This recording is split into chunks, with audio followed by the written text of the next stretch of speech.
क्या कहते हैं, तो जब हम लोग पहुंचे तो पुलिस तो नहीं थी, मेरे वालिद साहब आर्मी में थे और हम लोग तो इस तरह के लोग नहीं है कि वो किसी के भी घर के अंदर घुस के। आर्मी में क्या थे? मेरे वालिद साहब रिटायर्ड मेजर थे आर्मी में, और हम लोग मतलब ये कोई तरीका तो नहीं है कि 40 के 40 मर्द और गुंडों की तरह घरों के अंदर दरवाजे टाप के गेट तोड़ के अंदर घुस गए हैं।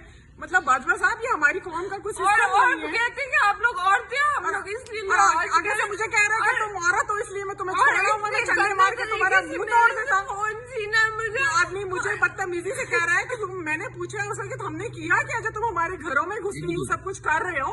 तो आगे से कहता है तुझे नहीं पता, यहाँ तुझे नहीं पता अगर तेरे खामद को तेरा लॉ एंड ऑर्डर का पता था तो यहाँ से कहाँ भाग गया है। किसके लिए आए थे वो इधर?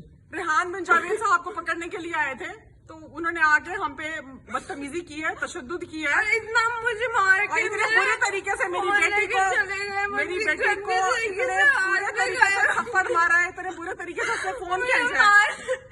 यार जगह में और आपके साथ ये सब डील जो कर रहे थे ये मर्द पुलिस ऑफिसर मर्दों ने किया है और वो आगे झपटा है मुझे मारने के लिए कि बीबी अगर तू औरत ना होती तो मैं तेरा अभी मुंह तोड़ देता। यहाँ पे हम सिर्फ तेरा औरत होने का लिहाज कर रहे हैं। मैंने उसे कहा अगर तू मैं औरत ना होती तो क्या तू मुझे मार देता यहाँ पे खड़े होकर? तू क्या कर सकता है? ज्यादा गोली चलाना चाहता है, चला दे, और क्या कर लेगा तू?